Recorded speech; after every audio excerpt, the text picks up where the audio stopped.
Hello. മിഷാനി talent റീഡിങ്ങിലേക്ക് എല്ലാവർക്കും സ്വാഗതം.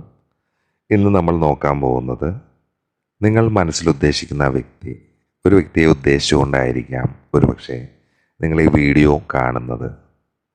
ആ വ്യക്തിയുമായിട്ട് നിങ്ങൾ ചിലപ്പോൾ ബ്രേക്കപ്പ് ആയിരിക്കാം, നോ കോണ്ടാക്റ്റ് ആയിരിക്കാം, ലെസ് കമ്മ്യൂണിക്കേഷൻ ആയിരിക്കാം, അങ്ങനെ എന്തോ ആവാം. വല്ലാത്തൊരു സങ്കടകരമായ സമയത്തായിരിക്കാം നിങ്ങൾ ഈ വീഡിയോസ് കണ്ടുകൊണ്ടിരിക്കുന്നത്. ഇത്തരൊരു വീഡിയോ നിങ്ങളുടെ മുന്നിലേക്ക് വന്നിട്ടുണ്ടെങ്കിൽ അത് നിങ്ങൾ കാണാനുള്ളതാണ് എന്ന് മനസ്സിലാക്കുക. മുഴുവനായിട്ട് കാണാൻ ശ്രമിക്കും. ഇന്ന് നമ്മൾ നോക്കുന്ന ടോപ്പിക്ക്, നിങ്ങൾ മനസ്സിലുദ്ദേശിക്കുന്ന വ്യക്തി നിങ്ങളെപ്പറ്റി ഓർക്കുന്നുണ്ടോ, നിങ്ങളിലേക്ക് തിരികെ വരാൻ അല്ലെങ്കിൽ നിങ്ങളിലേക്ക് പുതിയതായിട്ട് എന്തെങ്കിലും അവരൊരു ചുവടുവെപ്പ് എടുക്കുന്നുണ്ടോ എന്നാണ് നമ്മൾ നോക്കുന്നത്. നമ്മളെപ്പോഴും പറയാറുണ്ട്, ഇത് ജനറൽ റീഡിംഗ് ആണ്. തീർച്ചയായും ഇതൊരു അഡ്വർടൈസ്മെൻറ്റ് പർപ്പസിന് വേണ്ടി മാത്രം ചെയ്യുന്ന വീഡിയോ ആണ്. ഇതിൽ പറയുന്ന കാര്യങ്ങൾ നിങ്ങളുടെ സാഹചര്യങ്ങളായിട്ട് മേ ബി റെസണേറ്റ് ആകുന്നുണ്ടാകാം, എങ്കിലും അത് നിങ്ങളുടെ റീഡിംഗ് അല്ല. ഓക്കെ, നിങ്ങളുടെ ഒരു പേഴ്സണൽ റീഡിംഗ് എടുക്കുമ്പോൾ മാത്രമാണ് നിങ്ങളുടെ എനർജി എന്താണ് എന്നറിയാൻ സാധിക്കുകയുള്ളൂ. പിന്നെ ഇപ്പം നമ്മളിതിൽ പറയുന്ന കാര്യങ്ങൾ ഒരുപക്ഷെ നിങ്ങളുടെ ജീവിത സാഹചര്യങ്ങളായിട്ട് റെസണേറ്റ് ആകുന്നുണ്ടാകാം, പക്ഷെ ഒരിക്കലും അത് നിങ്ങളുടെ അല്ല, സാഹചര്യങ്ങളാണ്. ഇത് കാണുന്നവർ പല വിധത്തിലുള്ളവരാണ്, അവരുടെ സാഹചര്യങ്ങളും ഡിഫറെൻ്റ് ആയിരിക്കും. ഓക്കെ, അപ്പോൾ ഒന്നിനെയും ഫോഴ്സ് ചെയ്യാതിരിക്കുക. ഇതെൻ്റെ റീഡിംഗ് ആണ് എന്ന് പറഞ്ഞ് വിലപ്പെട്ട നിങ്ങളുടെ സമയം കളയാതിരിക്കുക. നിങ്ങൾക്ക് താല്പര്യമില്ലെങ്കിൽ ഈ വീഡിയോ ഇവിടെ സ്കിപ്പ് ചെയ്യാം. ഓക്കെ, നമ്മൾ പറയുന്ന എനർജി നിങ്ങളുടെ എനർജി ആവാം, അല്ലെങ്കിൽ നിങ്ങളുടെ വ്യക്തിയുടെ എനർജി ആവാം. പിന്നെ നമ്മൾ ചെയ്യുന്ന വീഡിയോസ് എല്ലാം തന്നെ ടൈംലെസ് ആണ്. നിങ്ങൾക്ക് എൻ്റെ ചാനലിൽ പോയി കഴിഞ്ഞാൽ നമ്മൾ പല ടോപ്പിക്കിൽ ഒരുപാട് വീഡിയോസ് ചെയ്തിട്ടുണ്ട്. താല്പര്യമെങ്കിൽ അത് കണ്ടു നോക്കാം, കമൻറ്റ് ചെയ്യാം, അതൊക്കെ നിങ്ങളുടെ ഇഷ്ടമാണ്. അപ്പോൾ നമുക്ക് നേരെ എനർജിയിലേക്ക് എന്താണ് എന്ന് പോവാം. അതിനു മുമ്പ് ഞാനൊന്ന് പറഞ്ഞോട്ടെ, ഞാൻ പേഴ്സണൽ റീഡിങ് ചെയ്യുന്നുണ്ട്. പേഴ്സണൽ റീഡിങ് ചെയ്യുന്നവൻ്റെ ആക്ച്വലി ഇപ്പോൾ നിങ്ങൾക്ക് വേണമെന്നുണ്ടെങ്കിലും ഞാൻ ജാടയല്ല കേട്ടോ പറയുന്നത്. എനിക്ക് ഓക്കെ ആവുന്ന സ്ഥലത്ത് മാത്രമാണ് ഞാൻ റീഡിങ്സ് കൊടുക്കാറുള്ളൂ. ഞാൻ ഫ്രീ ആവുന്ന സമയം, എൻ്റെ മൈൻഡ് ഇതെല്ലാം കൂടി ഓക്കെ ആവുന്നൊരു സമയത്ത് ഞാൻ റീഡിങ്സ് എടുക്കാറുള്ളൂ. പിന്നെ റീഡിങ്ങിന് വരുന്നവർ വിളിച്ച് അപ്പം തന്നെ നമുക്ക് റീഡിങ് കൊടുക്കുമെന്ന് ഞാനിതിൽ പറയുന്നുണ്ട്. സ്പോട്ടിൽ തന്നെ റീഡിങ് കിട്ടുമെന്ന് പറയുന്നുണ്ട്. മേ ബി ഞാൻ ഔട്ട് സൈഡോ അങ്ങനെ എന്തെങ്കിലുമാണ്, എനിക്ക് ആ റീഡിങ് കൊടുക്കാൻ സാധിക്കാറില്ല, ഞാൻ അവർക്ക് റിപ്ലൈയും കൊടുക്കാറില്ല. ഓക്കെ, അപ്പോൾ അത് എൻ്റെ സമയപരിമിതി കൊണ്ടാണ്. മുൻകൂട്ടി ബുക്ക് ചെയ്യുന്നവർക്കൊക്കെയാണ് നമ്മൾ റീഡിങ് കൊടുക്കുന്നത്. അല്ലാതെ നമ്മളിപ്പോൾ വിളിച്ച് വന്ന് പറഞ്ഞാൽ അത് കിട്ടാറില്ല. പിന്നെ എല്ലാവരും ചോദിച്ചു പോകുന്നൊരു അവസ്ഥ മാത്രമേ ഉള്ളൂ. എനിക്കറിയില്ല എന്തുകൊണ്ടാണ്. മേ ബി ഞാൻ പറയുന്ന എമൗണ്ട് ആണോ കൂടുതലെന്ന് എനിക്കറിയില്ല. ഞാൻ അത്ര വലിയ എമൗണ്ട് ഒന്നല്ല പറയുന്നത്. സാധാരണ നിങ്ങൾ പുറത്ത് ഒരു റീഡിങ്ങിന് പോയി കഴിഞ്ഞാൽ ഒരു ക്വസ്റ്റിന് നിങ്ങൾ ചിലപ്പോൾ മേ ബി 555 500 കൊടുക്കുന്നുണ്ടാകാം. ഞാനൊരു 2 ചോദ്യത്തിൻ്റെ പൈസയൊക്കെ ഞാൻ വാങ്ങുന്നുള്ളൂ എന്നാണ് എൻ്റെ ഒരു അഭിപ്രായം. നമുക്ക് അൺലിമിറ്റഡ് ആയിട്ടുള്ള ക്വസ്റ്റ്യൻസ് എത്ര വേണമെങ്കിലും ചോദിക്കാം. നിങ്ങൾക്കൊരു സൊല്യൂഷൻ കിട്ടിയിട്ട് വേണം നിങ്ങൾ നമ്മുടെ അടുത്തുനിന്ന് പോകാൻ. അല്ലെങ്കിൽ നിങ്ങളൊരു പ്രതിസന്ധി ഘട്ടത്തിൽ ഒരു തീരുമാനം എടുക്കാൻ പറ്റാതെ വരുമ്പോഴായിരിക്കാം മേ ബി ഒരു പേഴ്സണൽ റീഡിങ്ങിന് വരുന്നത്. അപ്പോൾ നിങ്ങൾക്ക് അറിയേണ്ടുന്ന കാര്യങ്ങളാണ് ചോദിക്കേണ്ടത്. എന്നിട്ട് അതിൽ ഒരു തീരുമാനം കണ്ടെത്തി മുന്നോട്ട് പോകാനാണ് ശ്രമിക്കേണ്ടത്. ടാരോ റീഡിങ് കണ്ടിട്ട് വെറുതെ ഇരുന്ന് സമയം കളഞ്ഞിട്ട് കാര്യമില്ല എന്ന് മനസ്സിലാക്കുക. ഈ ബന്ധത്തിൽ ആ വ്യക്തി വല്ലാത്ത ഉത്കണ്ഠയിലാണ്, നിരാശയിലാണ്. ഒരുപക്ഷെ നിങ്ങൾ അവരിൽ നിന്ന് വിട്ടുപോയത് വല്ലാത്തൊരു മാനസികമായിട്ടുള്ള ഒരാഘാതം അവരിൽ സൃഷ്ടിച്ചിട്ടുണ്ടാകാം. നിങ്ങളും അവരും ഒരുപാട് സ്വപ്നങ്ങൾ കണ്ടിട്ടുണ്ടാകാം. എന്തു തന്നെയാണെങ്കിലും ഇപ്പോഴത്തെ ഒരു അവസ്ഥയിൽ തകർന്ന സ്വപ്നങ്ങളാണ്, ഒരു തകർന്ന കുടുംബമാണ്, ഒരു ഗാർഹികമായിട്ടുള്ള പൊരുത്തക്കേടുകളാണ്. റിലേഷൻഷിപ്പിൽ ഒരു കമ്മിറ്റ്മെൻ്റ് ഇല്ലാതിരിക്കുക, നിങ്ങളുടെ വ്യക്തി നിങ്ങളെ കാര്യമായിട്ട് പരിപാലിക്കാതിരിക്കുക, അല്ലെങ്കിൽ അവർക്ക് മറ്റ് റിലേഷൻഷിപ്പുകൾ ഉണ്ടാവാം. അങ്ങനെയെല്ലാം നിങ്ങൾ ആഗ്രഹിച്ചതൊന്നും നിങ്ങൾക്ക് ലഭിച്ചിട്ടില്ല. ഒരുപക്ഷെ ഈ വ്യക്തി നിങ്ങളിൽ നിന്ന്, ഞാൻ നേരത്തെ പറഞ്ഞു, അകന്നുപോയത് പല സാഹചര്യങ്ങളാവാം. ഈഗോ ആവാം, ട്രസ്റ്റ് ഇഷ്യൂ ആവാം, മറ്റ് ഫാമിലി പ്രോബ്ലംസ് ആവാം, പിന്നെന്താ പറയുക, ജാതി, മതം, ഏജ് ഡിഫറൻസ്, സമൂഹത്തിലെ ഉയർന്നതും താഴ്ന്നതുമായിട്ടുള്ള നിലവാരങ്ങൾ, അങ്ങനെ പല പല സാഹചര്യങ്ങൾ കൊണ്ടായിരിക്കാം നിങ്ങളുടെ റിലേഷൻഷിപ്പ് ഇത്തരൊരു അവസ്ഥയിലെത്തിയത് എന്ന് വിശ്വസിക്കാം. മേ ബി ഇതിൽ തേർഡ് പാർട്ടി ഉണ്ടാവാം. തേർഡ് പാർട്ടി എന്ന് പറയുമ്പോൾ സാഹചര്യങ്ങളാകാം, വ്യക്തികളാകാം. ഒരുപക്ഷെ ആ വ്യക്തികളുടെ ഒരു മോശം ഉപദേശം കൊണ്ടായിരിക്കാം. നിങ്ങളുടെ വ്യക്തി നിങ്ങളിൽ നിന്ന് അകന്നു പോയത്, അല്ലെങ്കിൽ നിങ്ങൾ അവരിൽ നിന്ന് അകന്നു പോയത്, മറ്റുള്ളവരെ നിങ്ങളുടെ റിലേഷൻഷിപ്പിൽ നിന്ന് പിന്മാറാൻ ഒരുപാട് പ്രേരിപ്പിക്കുന്നുണ്ടാകാം. മറ്റുള്ളവരുടെ ഉപദേശം കേട്ട് നിങ്ങൾ പാടെ എല്ലാം വിശ്വസിച്ചിട്ടുണ്ടാകാം. അത് സത്യമാണോ നുണയാണോ ഒന്നും നോക്കാതെ നിങ്ങൾ അതിലൊരു തീരുമാനം എടുത്തിട്ടുണ്ടാകാം. അത്തരത്തിൽ ഈ റിലേഷൻഷിപ്പ് ഉപേക്ഷിക്കപ്പെട്ടിട്ടുണ്ടാകാം. ഓക്കെ, ഈ സമയത്ത് ആ വ്യക്തിക്ക് ഒരു എന്താണ് ചെയ്യേണ്ടത്, എങ്ങനെയാണ് ഇനി മുന്നോട്ട് പോകേണ്ടത്, എന്താ നെക്സ്റ്റ്, ഒന്നും അവർക്ക് യാതൊരു ഐഡിയ ഇല്ല. പ്രവചനാതീതമാണ്. അവരെന്താണ് അടുത്തായിട്ടൊരു മൂവ്മെൻ്റ് എടുക്കുന്നത് എന്ന് നമുക്ക് പറയാൻ സാധിക്കില്ല. എന്താ ചെയ്യേണ്ടതെന്ന് അവർക്കും അറിയില്ല. എന്ത് തന്നെയാണെങ്കിലും അവർ മുന്നോട്ട് പോയി ഈ അനന്തരഫലങ്ങൾ എന്തൊക്കെ തന്നെയാണ് വരുന്നത് അതിനെ അവഗണിക്കുക എന്നൊരു രീതിയിലാണ് അവർ മുന്നോട്ട് പോയിക്കൊണ്ടിരിക്കുന്നത്. ഈ വ്യക്തിക്ക് അല്ലെങ്കിൽ നിങ്ങൾക്ക് അമിതമായിട്ടുള്ള ആസക്തി ഉണ്ടാകാം. അമിതമായിട്ടുള്ള ആസക്തി എന്ന് പറഞ്ഞാൽ ചിലപ്പോൾ മദ്യപാനമാകാം, ഫിസിക്കലായിട്ടുള്ള നിങ്ങളുള്ള റിലേഷൻഷിപ്പ് ആവാം, മാനസികമായിട്ടുള്ള ഒരു ആസക്തി ആവാം, എന്തും ആവാം. മറ്റുള്ളവരൊക്കെ ഒരുപാട് ഗോസിപ്പുകളൊക്കെ പറഞ്ഞ് നിങ്ങളുടെ വ്യക്തി അല്ലെങ്കിൽ നിങ്ങളെ ഒറ്റപ്പെടുത്തുന്നുണ്ടാകാം. നിങ്ങളുടെ റിലേഷൻഷിപ്പ് ഒരുപാട് പേർക്ക് അറിയുന്നതായിരിക്കാം. നിങ്ങൾ നല്ല രീതിയിൽ പോകുന്നത് ഇഷ്ടമല്ലാത്ത വ്യക്തികളുണ്ടാകാം.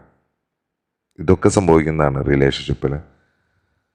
മാത്രമല്ല, നിങ്ങളല്ലെങ്കിൽ ആ വ്യക്തി മുന്നോട്ടുള്ള യാത്രയിൽ എന്തായിരുന്നു ഈ റിലേഷൻഷിപ്പിൻ്റെ പർപ്പസ്, എന്താണ് സംഭവം, എന്തിനാണ് ഇങ്ങനെയൊക്കെ സംഭവിച്ചത്, എന്തിനാണ് ഞാൻ ആ വ്യക്തിയെ കണ്ടത്, അവരെന്തിനാണ് എന്നിലേക്ക് വന്നത് എന്നൊക്കെ അവർ ചിന്തിക്കുന്നുണ്ടാകാം, അല്ലെങ്കിൽ അവർ കണ്ടെത്തിയിട്ടുണ്ടാകാം. തീർച്ചയായും ഞാൻ പറയുന്നു, നിങ്ങളുടെ റിലേഷൻഷിപ്പിൻ്റെ ഒരു മധ്യപാതയിലാണ്. എങ്ങോട്ട് പോകണമെന്നറിയാത്തൊരവസ്ഥയിലാണ് നിങ്ങൾ നിൽക്കുന്നതെങ്കിലും നിങ്ങൾ ആ റിലേഷൻഷിപ്പിൻ്റെ ഒരു മധ്യത്തി കഴിയൂ. ഒരു പക്ഷേ ഓപ്പോസിറ്റുള്ള വ്യക്തിക്ക് ഒരു തീരുമാനമെടുക്കാൻ ഒരുപാട് ആലോചിക്കേണ്ടതായിട്ട് വന്നേക്കാം. അപ്പോൾ അവർക്ക് അതിന് സമയം കൊടുക്കുക. നമ്മൾ ഫോഴ്സ് ചെയ്തിട്ട് അതിൽ കാര്യമുണ്ട് എന്ന് തോന്നുന്നില്ല. എന്ത് ബന്ധത്തിൽ ഞാൻ പറഞ്ഞിട്ടുണ്ട്, പിടിച്ചു വാങ്ങിയിട്ട് കാര്യമില്ല. അവർക്ക് നമ്മൾക്ക് ആ സ്നേഹം തരാനും, അല്ലാതെ കഴുത്തിൽ കത്തി വെച്ച് എന്നെ സ്നേഹിക്കൂ എന്ന് പറഞ്ഞിട്ടൊരു കാര്യമില്ല. നമ്മൾ ആ കത്തി മാറ്റുമ്പോൾ അവരുടെ സ്നേഹം മാറും. പിന്നെ അത്തരത്തിൽ വരുന്ന സ്നേഹത്തിനും അത്രേ ഉണ്ടാവുള്ളൂ.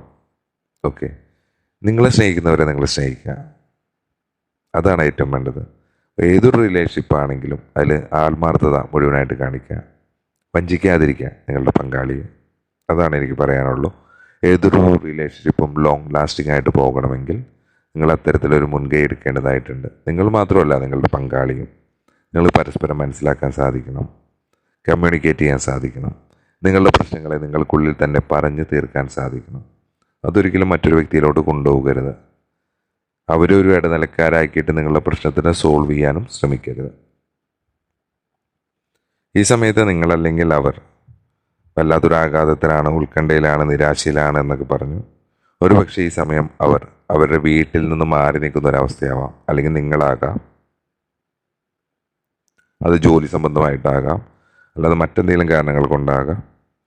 നിങ്ങൾക്കോ അല്ലെങ്കിൽ ആ വ്യക്തിക്കോ ഈ സമയത്ത് സ്വതന്ത്രമായി ചിന്തിക്കാൻ സാധിക്കുന്നുണ്ട്.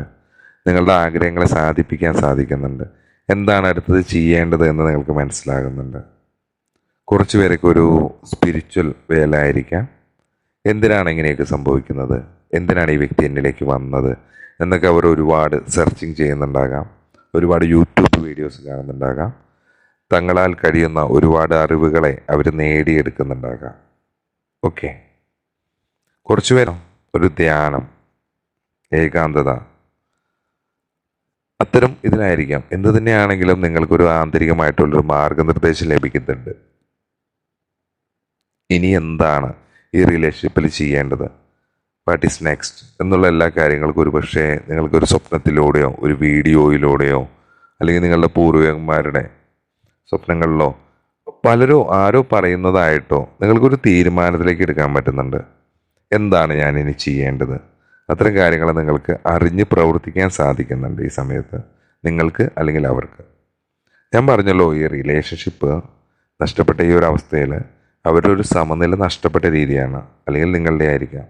ക്രമരഹിതമാണ്. ജോലിയിൽ ശ്രദ്ധിക്കാൻ പറ്റുന്നില്ല, പഠനത്തിൽ ശ്രദ്ധിക്കാൻ പറ്റുന്നില്ല, മറ്റ് വീട്ടു ജോലികളെ ശ്രദ്ധിക്കാൻ പറ്റുന്നില്ല, കുട്ടികളെ നോക്കാൻ പറ്റുന്നില്ല, ഒന്നും പറ്റുന്നില്ല. ആകെപ്പാടെ ഈ ഒരു വ്യക്തിയിൽ മാത്രമാണ്. അവർ ചിലപ്പോൾ ഉപേക്ഷിച്ച് പോയിട്ടുണ്ടാകാം, അല്ലെങ്കിൽ ബ്രേക്കപ്പ്, അല്ലെങ്കിൽ ലെസ് കമ്മ്യൂണിക്കേഷനൊക്കെ ആയിരിക്കാം. അമിതമായിട്ടുള്ളൊരു ഭാരത്തിനെ തലയിലെടുത്ത് വെച്ചാണ് നിങ്ങൾ മുന്നോട്ട് പോകുന്നത് എന്ന് ഞാൻ പറയാം. കാരണം നിങ്ങളൊരു വ്യക്തി നഷ്ടപ്പെട്ടാൽ ആ സാഹചര്യത്തിൽ തന്നെ നിങ്ങൾ ചിന്തിച്ചിരുന്നിട്ട് യാതൊരു കാര്യവുമില്ല. കാരണം നിങ്ങൾ അവിടെ ഇരിക്കുന്നു എന്ന് പറഞ്ഞ് നിങ്ങളുടെ വ്യക്തി തിരികെ വരില്ല. അവർ നിങ്ങളെ മൈൻഡ് പോലും ചെയ്യുന്നുണ്ടാവില്ല. എന്തിനൊരു സമയമുണ്ട് എന്നാണ് ഞാൻ പറയാം. ഈ വ്യക്തി നിങ്ങളിലേക്ക് വരാനൊരു സമയമുണ്ട്, ഇത്തരത്തിലാകാനൊരു സമയമുണ്ട്. നാളെ ഈ വ്യക്തി നിങ്ങളിലേക്ക് തിരികെ വരണമെങ്കിൽ അതിനും സമയമുണ്ട്. ഓക്കെ. ഒരുപക്ഷെ ഈ ബന്ധത്തിൽ നിങ്ങൾക്ക് തീരുമാനങ്ങൾ എടുക്കാനുള്ള ഒരു കഴിവില്ലായ്മയായിരിക്കാം, അല്ലെങ്കിൽ മറ്റുള്ളവരുടെ അമിതമായിട്ടുള്ള സമ്മർദ്ദങ്ങളായിരിക്കാം. അതുകൊണ്ടായിരിക്കാം നിങ്ങൾക്ക് ഈ റിലേഷൻഷിപ്പിനെ ഉപേക്ഷിക്കേണ്ടി വന്നത് എന്ന് മനസ്സിലാക്കുക. നിങ്ങളുടെ തീരുമാനങ്ങൾ എടുക്കേണ്ടത് നിങ്ങളാണ്. മറ്റുള്ളവർ പല അഭിപ്രായം പറയും. ലൈഫ് നിങ്ങളുടെയാണ്. ആ ലൈഫിൻ്റെ എല്ലാ ഉത്തരവാദിത്വവും അതിലെ എല്ലാ തീരുമാനങ്ങൾ എടുക്കാനുള്ള അവകാശവും നിങ്ങളുടേത് മാത്രമാണ്. മറ്റുള്ളവരുടെ വാക്കുകളെ കേൾക്കാതിരിക്കുക. ഇതിപ്പോൾ എൻ്റെ റീഡിംഗ് ആണെങ്കിലും ഞാൻ പറയുന്നത് കേട്ടിട്ട് ഇതാണോ ഈ സാഹചര്യം, ഇതിൽ നിന്ന് എന്തെങ്കിലും നമുക്ക് എടുക്കാനുണ്ടോ എന്ന് നിങ്ങൾക്ക് തോന്നുന്നെങ്കിൽ മാത്രമാണ് അതിലെടുക്കേണ്ടത്. അല്ലെങ്കിൽ അതിനെ വിട്ടുകളയാ. നിങ്ങൾ നിങ്ങളുടേതായ ഒരു തീരുമാനത്തിലേക്ക് എത്താം. ഓക്കെ. ഞാൻ പറഞ്ഞു, ഈ നിങ്ങൾ മനസ്സുദ്ദേശിക്കുന്ന വ്യക്തിയായ മേ ബി ഒരു പാസ്റ്റ് ലൈഫ് കണക്ഷൻ കുറേ പേർക്ക് ഉണ്ടാവാനുള്ളൊരു സാധ്യതയുണ്ട്. നിങ്ങൾക്ക് ചിലപ്പോൾ ഫാമിലിയെയോ അല്ലെങ്കിൽ ഈ വ്യക്തിയെയോ ആശ്രയിക്കേണ്ടതായിട്ട് വന്നിട്ടുണ്ടാകാം. അല്ലെങ്കിൽ ഈ റിലേഷൻഷിപ്പിലേക്ക് വരാൻ നിങ്ങൾക്ക് മറ്റ് തടസ്സങ്ങൾ ഉണ്ടായിട്ടുണ്ടാകാം. അപ്പം അത്തരം കുറേ കാര്യങ്ങൾ മേ ബി നിങ്ങളുടെ ലൈഫിൽ സംഭവിച്ചിട്ടുണ്ടാകാം. ഫാമിലികൾ സമ്മതിക്കുന്നുണ്ടാകില്ല. ജാതിയൊക്കെ ഡിഫറെൻ്റ് ആയിരിക്കാം. ഇനിയിപ്പോൾ ഒരു ഡിവോഴ്സ്ഡ് ആയിട്ടുള്ള പേഴ്സൺ ആണെങ്കിൽ അവർക്ക് ഡിവോഴ്സ് കിട്ടിയിട്ടുണ്ടാകില്ല. അതുപോലെ തന്നെ അവർക്ക് നിങ്ങളിലേക്ക് എത്താൻ സാധിക്കുന്നുണ്ടാകില്ല. അതിലൊരുപാട് തടസ്സങ്ങൾ ഉണ്ടാകാം. അതിനെപ്പറ്റി എല്ലാവരും ചിന്തിക്കുന്നുണ്ട് ഈ സമയത്ത്. എന്താണ് അവർക്ക് ചെയ്യേണ്ടത് എന്നറിയുന്നില്ല. മേ ബി അവർ സ്റ്റെപ്പ് എടുത്താൽ നല്ലതാകാം, ചീത്തയാകാം. ആ വ്യക്തി നിങ്ങളെ ഓർക്കുന്നുണ്ടോ എന്ന് ചോദിച്ചാൽ നിങ്ങൾ ഓർക്കുന്നുണ്ട്. നിങ്ങളുടെ ഓർമ്മകളാണ് അവരെ അലട്ടിക്കൊണ്ടിരിക്കുന്നത് എന്ന് മനസ്സിലാക്കാം. അപ്പോൾ ഇതായിരുന്നു നമ്മുടെ മൊത്തം നിങ്ങൾ ആ വ്യക്തി ഓർക്കുന്നുണ്ടോ എന്ന റീഡിങ്ങിൽ നമുക്ക് കിട്ടിയ ടോട്ടൽ കാർഡിൻ്റെ എനർജിയാണ് ഞാൻ പറഞ്ഞത്. ടൈംലെസ് ഇത് പറയുന്ന കാര്യങ്ങൾ ഫോഴ്സ് ചെയ്യേണ്ട. നമ്മൾ മറ്റ് വീഡിയോസും ചെയ്തിട്ടുണ്ട്. താല്പര്യമെങ്കിൽ നിങ്ങൾക്ക് ആ വീഡിയോസും കാണാം. പല പല ടോപ്പിക്കിലാണ് ചെയ്തിട്ടുള്ളത്. നിങ്ങളുടെ കമൻ്റ് അറിയിക്കാം. അപ്പോൾ നമ്മൾ അടുത്തൊരു വീഡിയോ ആയിട്ട് വീണ്ടും കാണുന്നവരെ ബൈ ഫ്രം മിഷേനി.